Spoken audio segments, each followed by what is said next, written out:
You spent countless hours in the garage with your dad. Now, investing in that old car and working on it with your son reminds you of him. And his legacy lives on. Fund your passion with a low-interest home equity line of credit from Bank of Blue Valley. Oh, what is that? What are you doing? Oh, toddler toy. Oh, there it is. What's going on in my world today? I locked myself in the bathroom so no one can get to me. That his and her sign always really gives you away. Yeah, well, you know what? If I need to do the business, if I need a little glass water, I need to change outfits. I mean, I'm set. I mean, I'm ready to go. How are things going in your world, Miss Erin Fulk? They are good. I have a list of things I want to talk about today. I've never been this organized for this show ever, even though I'm in a hoodie. But it's a branded hoodie, so I thought it was okay. Bank of Blue Valley getting the A game today. We are. We just had a meeting with Bank of Blue Valley right before the show, too. Maybe that's why I'm on my game today. Maybe we should do that every week. Meet with Felicia. First of all, I want to say hi to everybody that's watching. Let us know if you're watching us on Facebook, LinkedIn, YouTube. Where are you watching us from? Hi, Matt. Hi, Michael. Hi, Joel. How are you all? I'm so excited to see you. It's Tuesday, school starting. We're getting in the thick of like what new life looks like after summer. Okay, I got to talk about something. We talk about networking all the time. And I have an in-person networking event to talk about. I'm very excited about this. So the Better Business Bureau's grand opening of their building on the plaza is tomorrow at 4:00. If you don't know, and many people know, but if you do not know for some reason, my company actually moved into the same building, partnered with the Better Business Bureau, and we are actually in that building. So the party is actually going to be in our space down there, and we're really excited. So make sure you come out tomorrow, 4:00 on the plaza at the Better Business Bureau's party. And on their Facebooks, they have on their Facebook and their LinkedIn, they have more information. So I wanted to get that out there. Hello, Delvan. I hope to see you tomorrow. And thank you for calling us amazing. And then I had kind of a fun little question I wanted to ask you. So, you know, I'm addicted to TikTok, right? Because I tell people it's my job. I got to be addicted. So a different team besides our beloved Chiefs has a really good TikTok. I need our Chiefs to pick it up. They haven't posted since July. But I saw this question on the 49ers TikTok yesterday, and it was what they were actually discussing on the sidelines, and I wanted your opinion on it because it was so controversial. Are you ready? I'm in. Is a hot dog, I want everybody's answers too. Is a hot dog a sandwich? That's a tough one. I mean, yeah, the answer would, I guess you would think yes, but as a good old-fashioned American that turns into the Nathan hot dog eating contest on 4th of July, I want to say it stands alone on itself. So technically, my answer is yes, but as someone that little sense of pride in my country, I want it to be its own thing. Is the hot dog even American? What's your answer, Erin? I 100% believe it's a sandwich. And then I also think you have to believe that a hamburger is a sandwich then too, right? I really put in that category as easy things to make my kids for dinner. Yeah. And sandwiches are always in that category. So I went yes, but this was a very super controversial thing on the sidelines for the 49ers the other day. So look at this. I mean, you need some research. I bet it's German. Bread plus meat equals sandwich. But Joel says no, he does not agree with us. So let us know in the comments, is a hot dog a sandwich? And what about a hamburger? Is that one a sandwich? But the hot dog's where it gets really tough.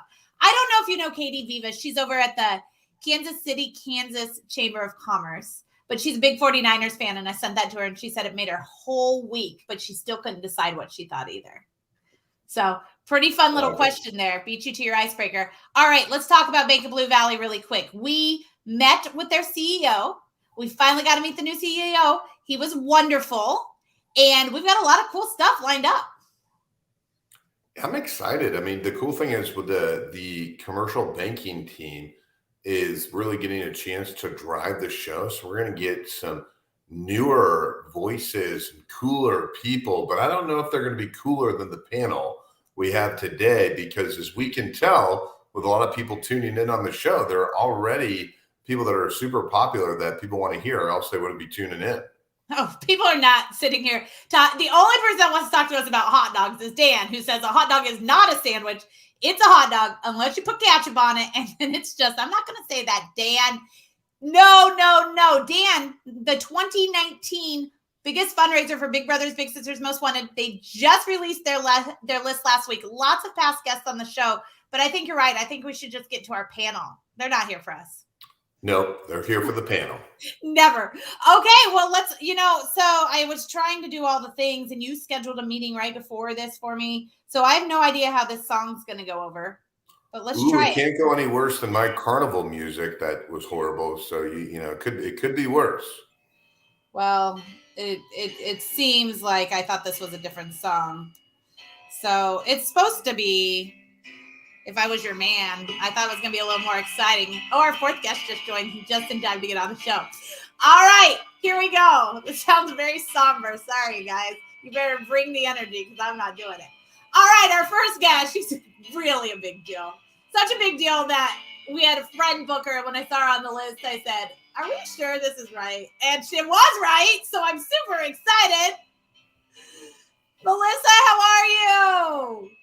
Hello, how are you? Very excited to be here. Our next guest is Carol. Hi, everybody. Our third guest just told me that he can barely keep up because since I've seen him, which was just pre-pandemic, he had a business in one state. Now he has a business, I believe he said 6 states. And last but certainly not least, and I'm so excited that he's here, one of my newest friends and favorite people that I've met recently. He's a genius, so get ready to think very, very wow, how did he come up with that? Eliot. That was the worst song. Sorry, guys. I really kind of butchered that. How are you guys? Thank you so much for joining us. I will tell you that we've got tons of audience members over here, so no pressure, okay? This is going to be great. So let's just start out. Melissa, who are you? What do you do? And how did you get to Kansas City? Absolutely. Melissa Robinson. I serve as the city council member for the 3rd District for the city of Kansas City. So that's about Independence Avenue to Brush Creek and Truce over to the stadiums, the Chiefs and Royal stadiums. Essentially, I call economic mobility, economic development, for the residents of the 3rd District. And I'm also the executive director of the Black Healthcare Coalition, working on health equity issues as well. And how did I get to Kansas City? I was born here. I've been born and bred Kansas City.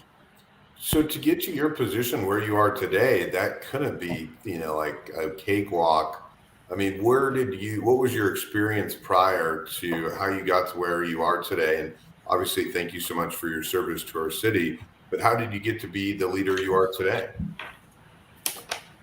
Sure. So I had the honor and privilege to work with a Kansas City icon, Mr. Alvin Brooks.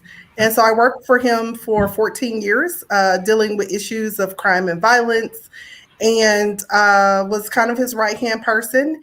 And then I went to serve on the school board for 5 years. And so just wanting to elevate the voices of the community and making sure that we had a strong educational system, which, by the way, under my presidency of the school board, the kids tested higher than they ever have in recent history. So just really dedicated to the vibrancy of Kansas Cityans here. And so it's just all about stepping into leadership roles and finding those spaces that are available to serve. And so that's kind of how I got to where I am today, is looking for opportunities to give back and to serve the community in meaningful ways.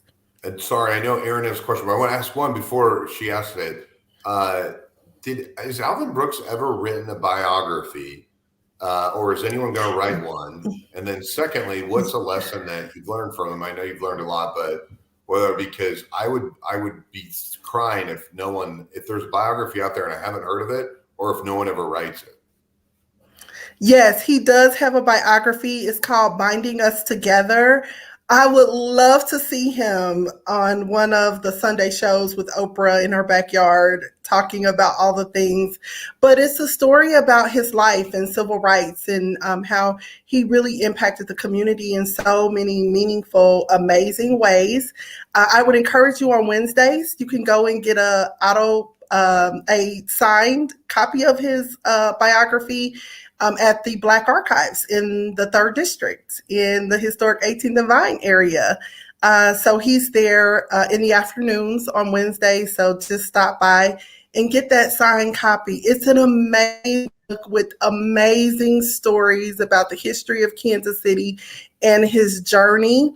One of the great things about him is that he always has these amazing true stories that you just now I've known him for a very, very long time, and he just keeps bringing the amazing history. And so one of the things that I learned from him most is hard work.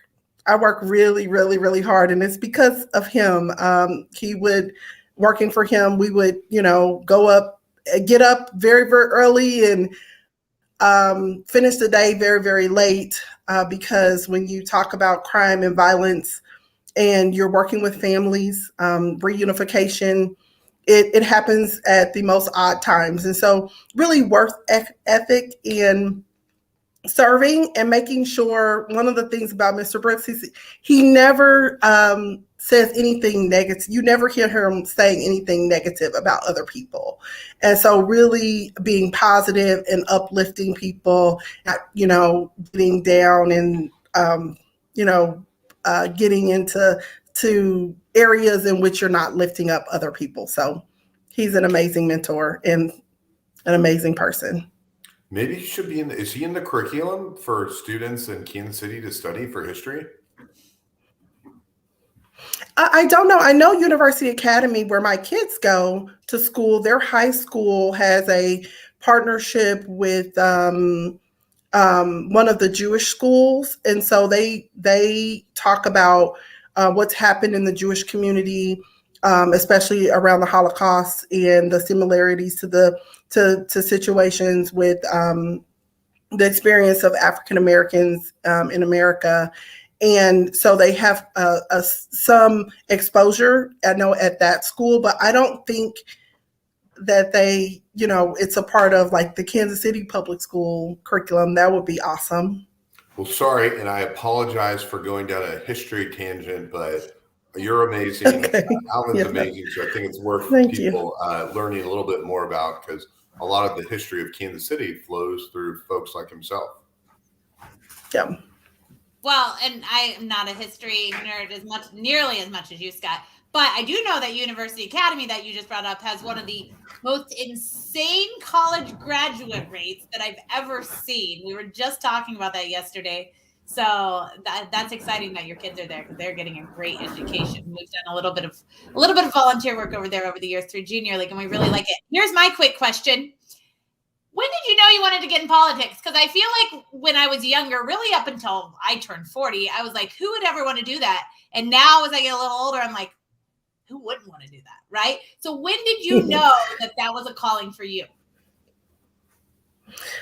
Certainly when my kids were younger and going into the education space and having my kids go to a charter school and not being altogether comfortable with sending them to a Kansas City public school at that time, I wanted to get involved versus not looking at the glass half empty about what we don't have, but looking at it half full and really understanding the power of policy. I knew that I wanted to be a city council member when I learned about how Brush Creek was made. So Brush Creek flows all the way from Johnson County to the Leeds area, which is the segregated Black community And so way back in the day, they decided to make Brush Creek a mud dam instead of a concrete-based dam. And so therefore, all the trash flows and just sits there in the African-American community.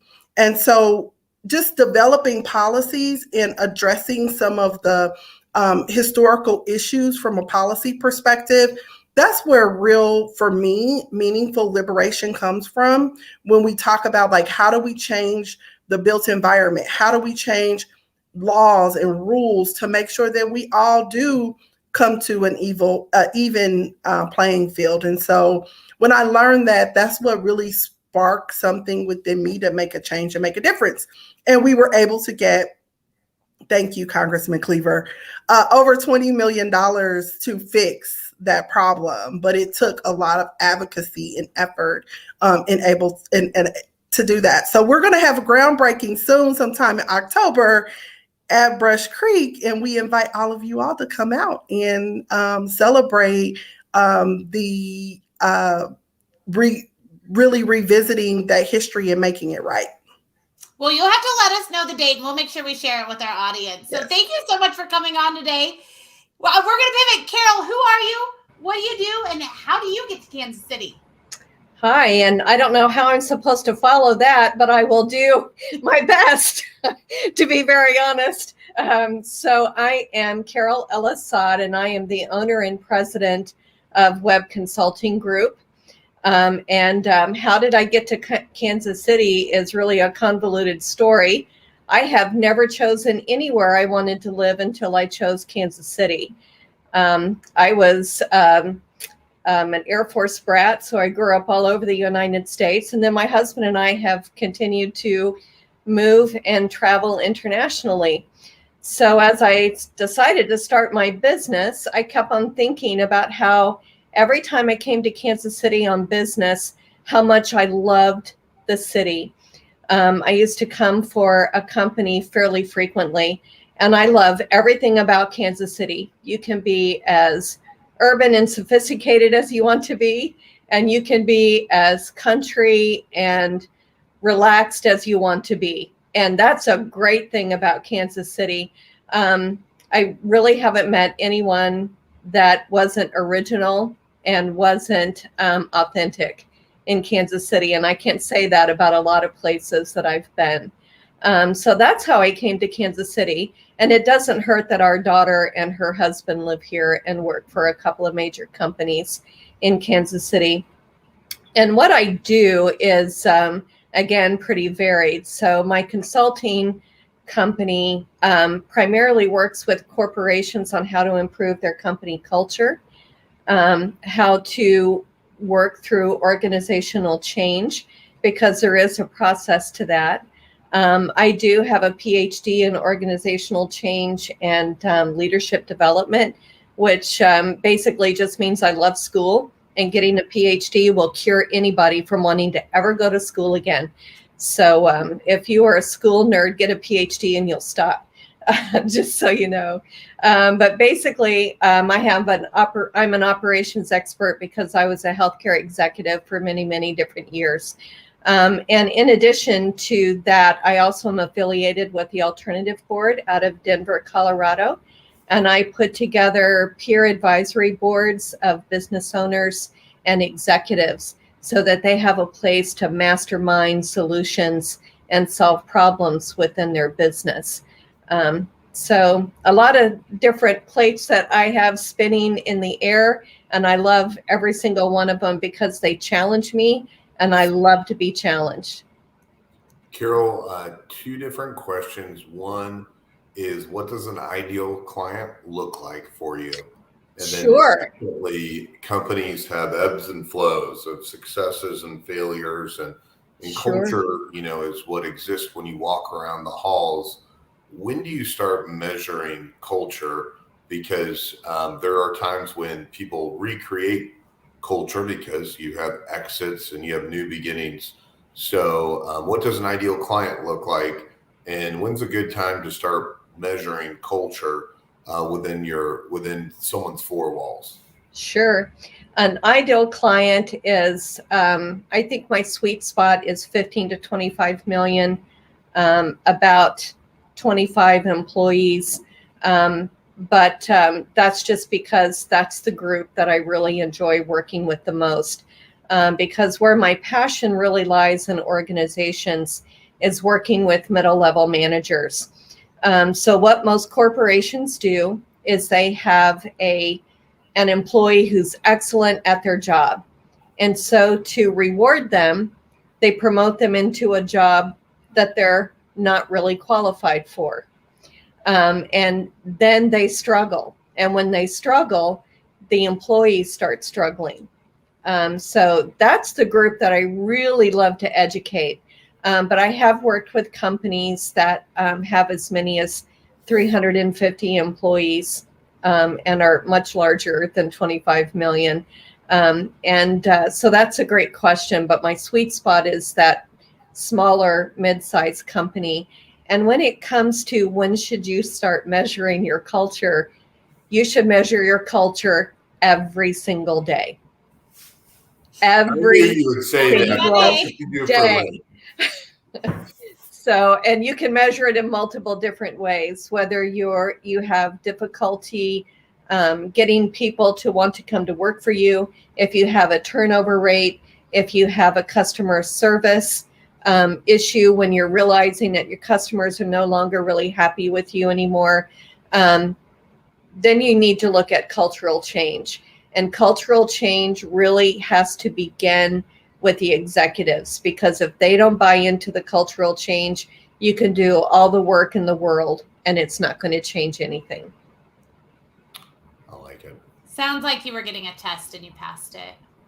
I want to so. come back to this, but later I want to talk about, I've heard multiple conversations over time of entrepreneurs that just school wasn't for them because they think outside the box. So, but recently I've met a lot of entrepreneurs with PhDs, which is what you just said, the people that love school, right? So I'd love to kind of get together at some point and talk through that probably never ending conversation of which is the best way, or maybe you just go into business together, right? Then you have the best of both worlds. Sounds good. Right. Exactly. So, all right, Juan, who are you? What do you do? And how do you get to Kansas City? Oh, hold on. We're getting feedback. I muted it. There you go. My bad. No, you're okay. You're okay. Good afternoon, everybody.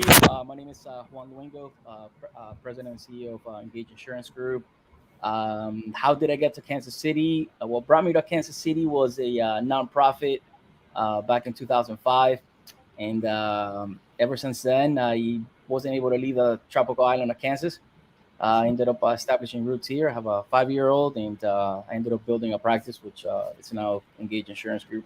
What we do is risk management. So we help clients through, commercial clients through the early parts, and then at some point to the most complicated parts, and then we get them through the retirement end piece and help them in that aspect. So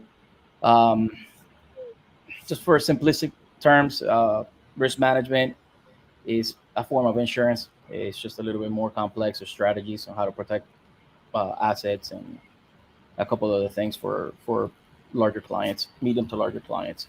So we like to get them when they're small and then grow with them. Employees of companies that have employees of 5 or more is where our sweet spot is. And, whether they're doing private jobs or government contracts,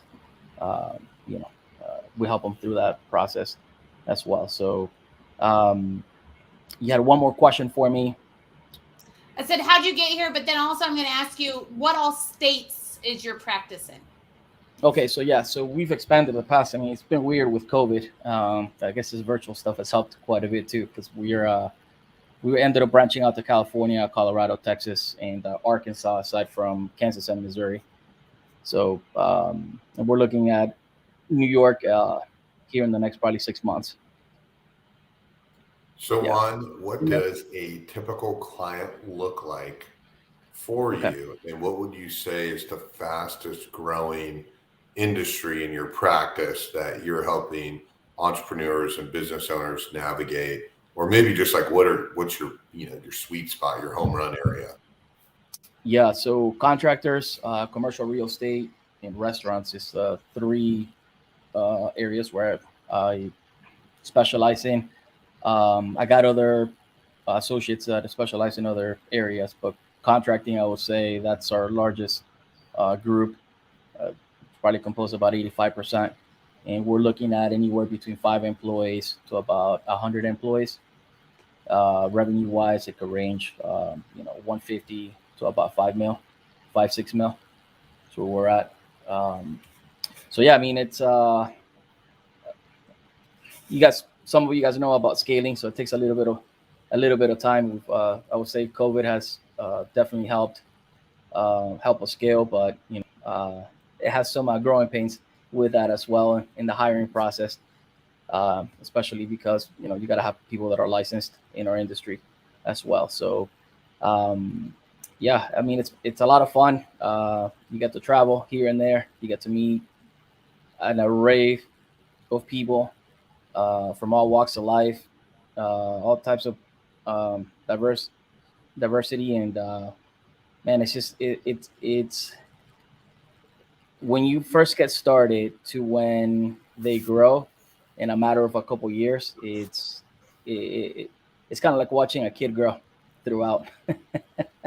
You're in constant communication. You know a lot about them, about their practice, their family, and then they get to learn about you, and you get to make that connection. So going back to what one of our colleagues was saying earlier, that operational piece and building that rapport with your clients, and as part of that company culture, is very important to us. So yeah. And so you and I know each other from our days at the Hispanic Chamber Board back then. Oh yeah. It's a lot. It was fun. It was. I still say one of the best boards ever. When they show up with tequila at a board meeting, I'm all in, right? And so I don't recall. We thought everyone was so health conscious. I don't recall those days. Agave. I mean, yeah, it's the best booze to drink. And so how much of, because I know you've gone really all in on the Hispanic community, how much I guess of your business is the Hispanic community, and was that one of the biggest markets you tapped into because you were so involved with that chamber? Yes, so I would say about 70% of our clients are Hispanic based. I am still involved, even though I did step down from the board about a year and a half ago. But yeah, I mean, in the contracting world, there's a lot of diversity, not just Hispanics, but yeah, it's just a language. A lot of us within the company are bilingual, so that does help take care of the clients.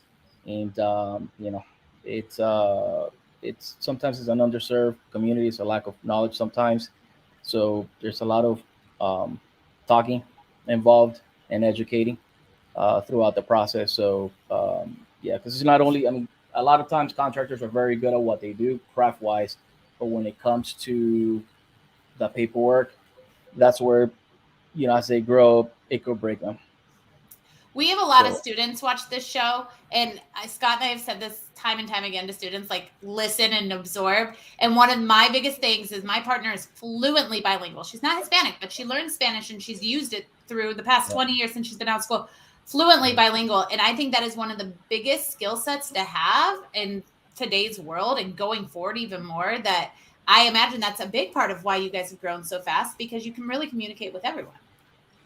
Yeah, I mean, and then also you get into the larger contractors that need help in that arena as well, because they're not very fluent in the language, and sometimes there's a loss in translation in between. So so we've partnered also with other firms, litigators, stuff like that, attorneys, wealth managers, to help other risk managers as well in that aspect. So so it's a lot of fun. It's much like what you guys are doing in the show, which is amazing, connecting and bringing other people and their stories to life, that you might have not had a chance to learn. So yeah, I think what's amazing that you're doing is you're helping a lot of people that have worked so incredibly hard build a business, protect it, and you're really helping them cross their T's and dot their I's to grow even more than potentially to trip up on something that maybe they just weren't aware of. And so your ability to help protect the local economy, I think, is something that's really huge in keeping business that's local. And I just think that's awesome that you're doing that, and you're really kind of solidifying and holistically risk management for your clients, protect all the wealth that they build. Yeah, I mean, it takes one lawsuit to bankroll you. So, yeah. Exactly. But people that may be scared to not be able to trust someone or not figure out the proper way to insure it, because you do contractual risk that deals with every aspect of their business, and specifically with contractors, it's the biggest liability that is out there, because they're constantly doing something where they're building that. So I just think I have such admiration. I'm in your industry, so I have a lot of knowledge of it. And I just think that I don't think I don't know if everyone realizes how much you're protecting these businesses that are being built by insuring them correctly. Yeah, a lot of people put the little that they have to build a practice, and that's why it takes a lot of joy, taking them from the early stages onto where they're at now. As a matter of fact, we got a couple clients that are MBEs through the city of Kansas City, Missouri. We got a couple that are participating in the airport. So thank you guys for that program.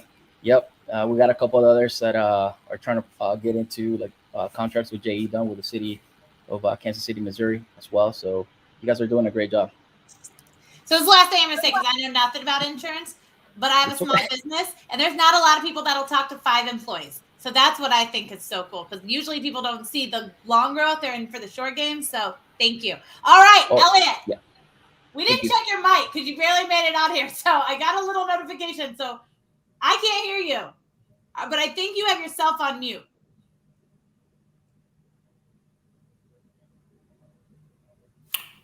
Oh, you're on mute. I feel like that's like the COVID thing to say. I don't know if there's like language on there. I think my code word is this. How's that? You're there. Okay. I had like a weird notification, so I want to make sure. Hi, Eliot. Who are you? What do you do? How do you get to Kansas City? Yeah. Well, thanks for having me, and it's great meeting everybody on this broadcast. My name is Eliot Arnold. I am the founder and CEO of MoodSpark. We have developed a digital companion that detects sadness and uplifts with positive psychology, personalized conversations, and video visits from friends and family. We're in business to cure the loneliness epidemic. More than 20 million American seniors and their families suffer from loneliness, anxiety, and depression. And it costs us as Americans almost $400 billion to treat this problem. And this population is the largest growing segment of the US population. So, and I'm in business for personal reasons. My father suffered from extreme loneliness coupled with dementia, and it was lethal to him. And at the time that I was caring for my father, there were really no non-drug-based means of mood management. And being a technologist, I'm an entrepreneur. I sold my last business in 2019. I was born and raised in Kansas City, moved out to go to college, and spent the early part of my career in Los Angeles, and then got relocated to Colorado, where I spent 7 years. And then I started my last business in Colorado, and we knew that the Paris of the Plains was an untapped market for analytics and data visualization software. So I moved back here to start a practice in analytics and data visualization, and we sold that business in 2019. And I started MoodSpark just last year in effort to help us help our seniors stay happy and connected to their loved ones. Lots of questions, but fun trivia. The father of positive psychology is Don Clifton in Lincoln, Nebraska. It comes from Gallup, the Gallup poll, which comes from Strength Finders. But I want to know how, when you thought of the name of your company and you're like, oh, okay, MoodSpark, you're like, surely that has to be taken. So who thought of it, and how did you figure out that it wasn't taken? Because it's a brilliant name.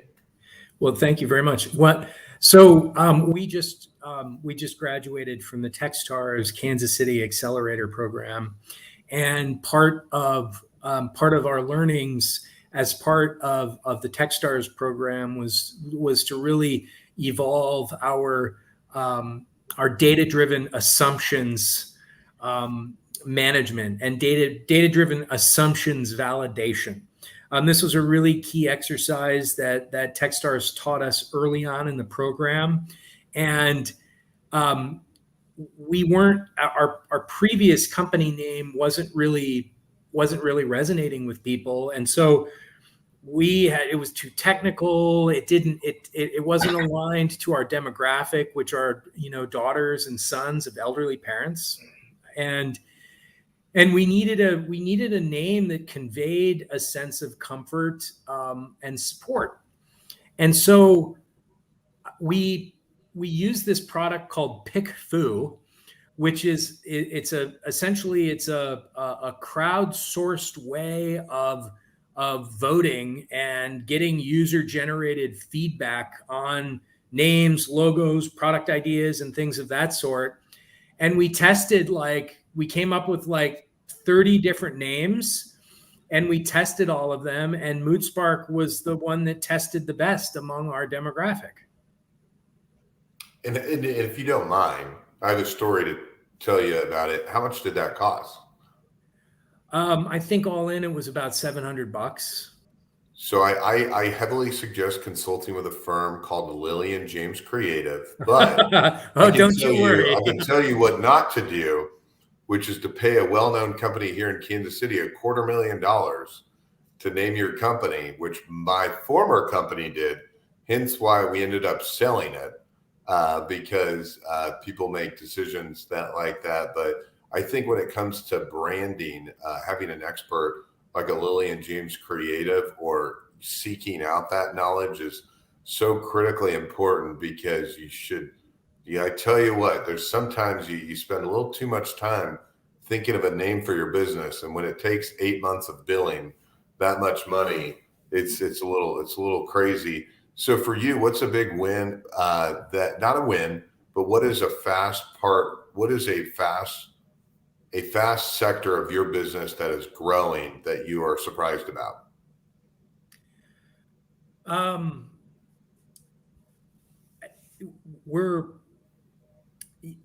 We've been doing a lot of research over the last year, clinical related research. We launched our alpha product with Delmar Gardens out of St. Louis, Missouri, and that was really our sort of prototype building phase.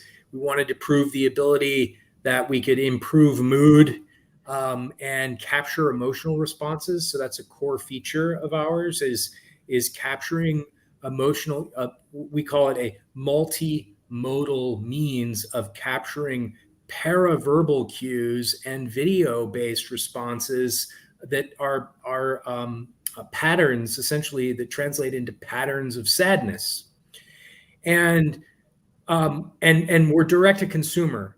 And I'm actually really excited to get started with Lillian James on our social campaigning, because this is an area where, we need to reach influencer audiences and we need to reach people in need. And I've been running tests over the last couple of weeks on interest, early interest and demand and signups, because a real marker for our traction at this stage of our business is getting signups for our beta launch, which is happening in November. So I'm seeing with some targeted advertising and smart keyword allocation. I use a couple of different products that help me with keyword analysis and keyword generation. And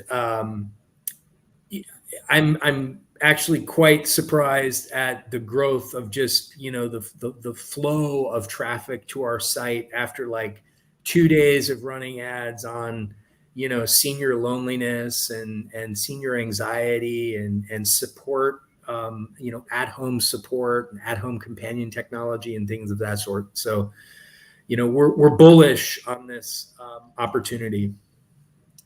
So Eliot, I can just leave you and Scott can do my job for me. You guys are really prepping me up today. But Eliot and I really bonded, I think, at least I bonded to you. I don't know if you felt the same.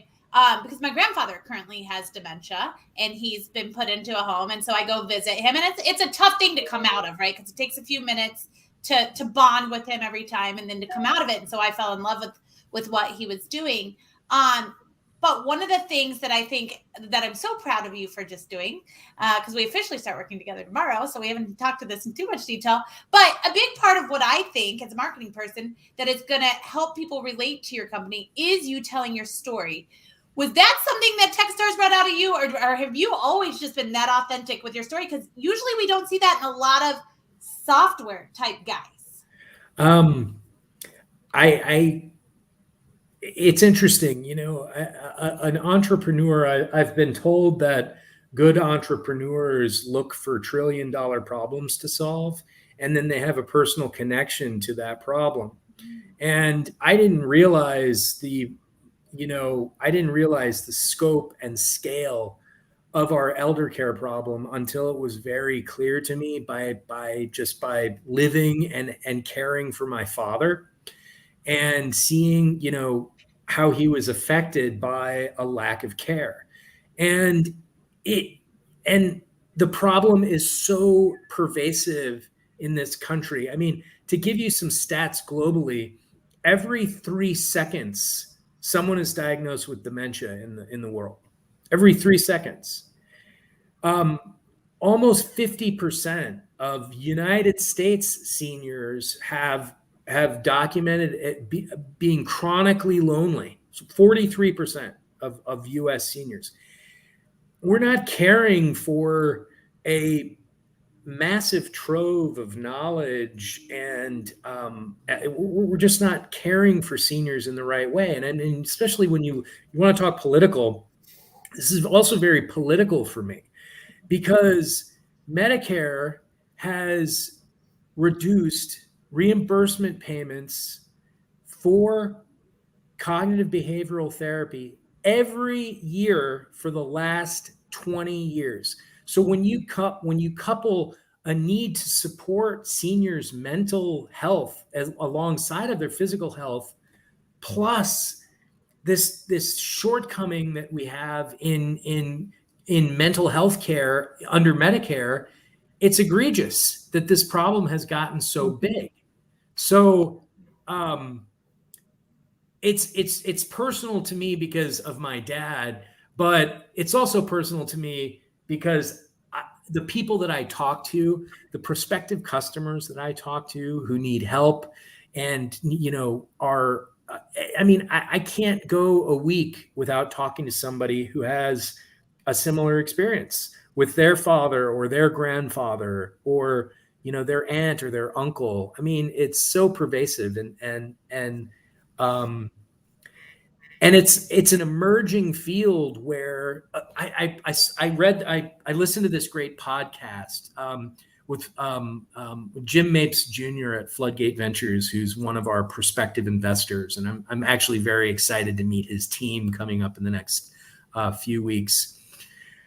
At Floodgate and Jim Mapes, their investment philosophy is extremely compelling to me because they look for early stage companies. They look for early stage companies that he refers to that have a major inflection point in the market, as well as insights to be able to execute on that inflection. And they've been in early stage investors, some of the most formidable brands in the world. And the inflection that we're witnessing right now in what's referred to as the care economy is really what I just stated. This inflection of growth in population like we've never seen before. And as a matter of fact, you mentioned Don Clifton. One of my mentors, Paul Allen, worked with Gallup and Don Clifton. So Paul Allen is he's a former founder of Ancestry.com, recently moved to Kansas City. So we have to get him on this show so he can talk about his experience moving here. But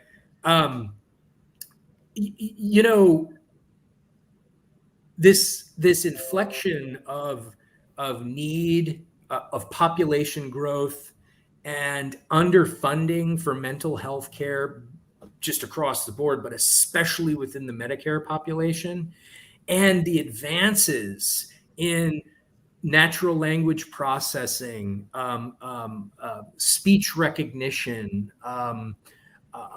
computer vision, machine learning, AI is really setting the stage for a future that involves digital companions, mood detecting digital companions in every home of an individual age 65 or older. I can't wait till you guys see what he has coming. Well, see, we're already on the same page, Aaron, because we're 15 minutes left. That's what I'm saying. Yeah, we have so much more. This panel's fire. So I'm going to give everybody 2 to 3 minutes on this next answer. But keep tabs on Eliot, because when he announces, like, I'm going to be in an NDA as of tomorrow, so I can't say anything. But he's got one of the coolest things I've ever seen. So, and if you're at Techstars, you already know if you were at their demo day last week. So here's the deal: we've got to get this part. I told you we got to get this part, guys, before the show started, because this is everybody's favorite part of the show. What is 2 to 3 minutes on the answer? Let's start with you, because I feel like your job, you probably had no idea what you're signing up for, because you probably didn't know a pandemic was coming. What has been the biggest win? I know it's been tough for everyone. It really has, but people really like Alvin. What has been the biggest win this past year and a half? Oh my God, we have so many, from the 3rd District perspective, but I will say one of the things that I'm most excited about is what Eliot's doing. Definitely.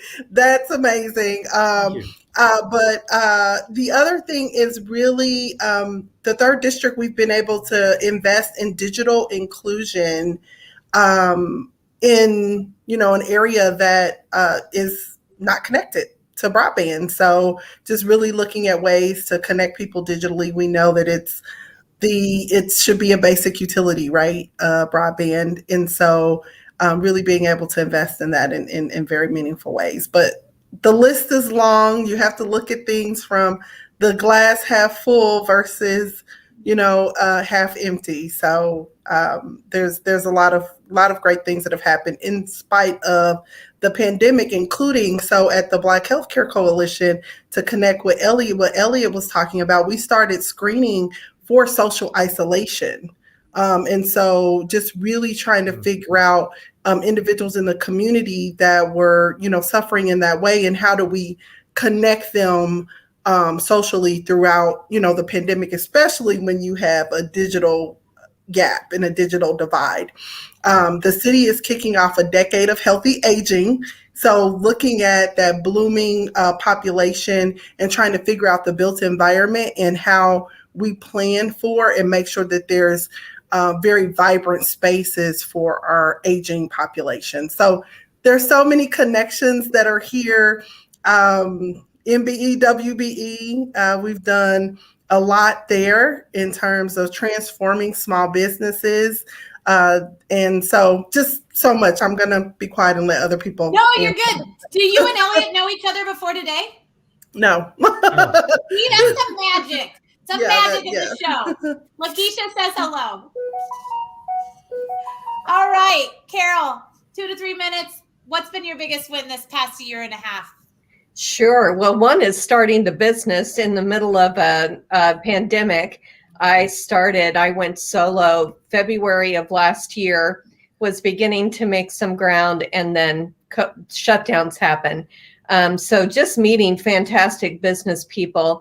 But in the last month, I've really talked to quite a few solopreneurs who are looking for more help. So I'm going to start a solopreneur enterprise, entrepreneurs enterprise. I can't compete with Casey SourceLink or Kaufman like that, and I don't even want to, because they do fabulous stuff.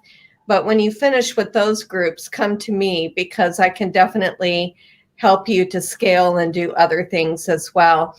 And I don't know Eliot either, but I want to just say that he was barking up my tree. Clinically, I am a speech language pathologist by background, and Medicare has been killing my profession for the last 25 years. insurance companies, private insurance companies will not pay for us to do work with dementia clients. It makes it every year it's more difficult to show medical necessity so that speech therapists can help. So Eliot, I've never met you before, but you and I've got to get together and chat because I absolutely am so jazzed about what you're doing. It's so needed. In another 5 years, there is going to be 40 million baby boomers alone. And that's not including our silent generation. Kudos, man, what you're doing is fabulous. So this is what I love about what I do is I get to meet fabulous people with fabulous ideas, and they're just doing wonderful things. I think I just learned something. Is the generation before baby boomers called the silent generation? Yes, some people call them the Korean conflict generation. Oh. So they're right after the World War II generation and just before the baby boomers. Silent generation. Oh, look, I'm going to be so smart. My 9-year-old keeps asking what her generation's called. I don't know yet. I tell her, I go, I'll figure it out one day. Sooner than later, they'll start talking about you and TikTok or something. All right, Juan, what's been you are on mute. You put yourself on mute, so take yourself off mute. It won't be my fault this time. What has been your biggest win this past year and a half besides growing really, really, really, really large? Well, first and foremost, through this pandemic, just staying healthy. It's been crazy. But other than that, just the growth that we've experienced, in the other states. And I tell you what, it's been a blessing being able to hire and, provide people with an opportunity. And, I still need to onboard a couple more people. But it's been awesome. I mean, through tragedy, in a way, it's brought opportunity as well. So here we are, and we're looking to onboard a couple more great people into our team and bring on board more clients. So, and by the way, Eliot and the rest of the panel, you guys have been terrific. It's been Councilwoman, you've been awesome, and I didn't meet you before. I didn't get to know you before, but hopefully going forward, we'll get to talk a little bit because that MBW program that you guys have is really good. And Eliot, keep doing what you're doing, ma'am. I know that you just started about a year ago. Keep at it because you seem like you have a lot of great ideas to help, especially the small business that do need it. So, yeah. Well, one quick thing for your business, you may not think, a lot of people think of the tech space as amazing multiples, but when people look at kind of the way of building wealth, they look at a 2 or 10 year horizon with taxes, debt ceiling, cap gains, and a lot of people are looking at service-based industries. So you, my friend, are also sitting on quite the gold mine. People also don't think of businesses typically of size and scope because what you do reoccurs every single month and every single year. So yes. People that would want to acquire a company that say you build it and you exit it, you pay 60% in taxes on it. There's ways to be in businesses like yours. So you're not only solving a gigantic issue, you're solidifying and protecting local businesses to stay local and then working on projects like the airport, because if not, they may not have that opportunity. So, you two are sitting on a really impressive thing. So if you ever, since everyone else is connecting on the panel, if you ever want to connect, my company knows a lot about the multiples in that industry. We'd love to. We should talk after this if that's okay. Eliot, you're already getting some beta orders over here, it looks like. So. That's great. Thank you. Yeah, she's awesome. You got about 3 minutes here, Eliot. What's been your biggest win this past year? And how do you beat? Didn't you sell your last company in less than 2 years of growth? So it sounds like you're on a pretty good track record here, sir. Yeah, I mean, we were. I was very, very fortunate, God willing, to have exited my last business in 2019. That was right before the pandemic. And, the pandemic pushed me into this. The one of the biggest accomplishments we've had was really our partnership with Dr. George Grossberg, the Samuel Fordyce Professor of Geriatric Psychiatry at St. Louis University Healthcare. working under his medical oversight to publish research for the Alzheimer's Association. So we published research this year, Alzheimer's Association International Convention. We presented a poster there in July. And that was a big win for us because it gives us a lot of credibility and it really sets us up for future research and clinical work that is it's not really core to our go-to-market today, but we're attracting people that are very interested in much more of a clinical focus and a diagnostic focus relative to our tech. And then, of course, the other thing that's been major for us has been Techstars. And, under the leadership of Maria Flynn at Techstars, she's an incredible entrepreneur and, really came in. She was just hired into Techstars when we were accepted into the program. And she's just been instrumental in helping us, structure and learn in an efficient and scalable way, and keep focused on our KPIs and keep focused on our short run goals. And I mean, the whole Techstars curriculum is just rock solid for venture backed companies like ours. I also closed a small round of angel funding this year with our lead investor, Stephen Purse at Yucatan Rock Ventures. Steve was the youngest CTO of Sprint Corporation, former CEO of Nortel Networks. I call him the father of the Internet of Things because he's really responsible for building some of the network fabric for IoT enabled everything. So that's a great partner for us. And so, despite losing my dad during COVID, there's been a lot of upside. So one quick thing before we get to one part of the show, does your technology allow people to communicate? We do, Aaron and I both do a lot of work in the domestic violence world, and being lonely and then not really having a form to communicate. Is that something where people can give feedback with your product? Yeah, we have a video chat component to our product. So and it works much like a FaceTime or an Alexa drop-in. As a matter of fact, we're using Amazon's Chime technology as our integration partner for video chat. So yes. Perfect. All right, Melissa, and then Aaron's going to close out the show. Who is one person that may be with us today or maybe is not with us today that you wish you could have dinner with? So it's just names. We don't have time for stories. Sorry. Yep, just names. Who's a person that you would like to have dinner with? Ella Petty, my grandmother. Ella Petty, my grandmother who died of Alzheimer's during COVID as well. Yeah. So. Carol? Eric Erickson, psychologist extraordinaire. Juan? Ray Dalio, Bridgewater Associates. Eliot? It's a great question.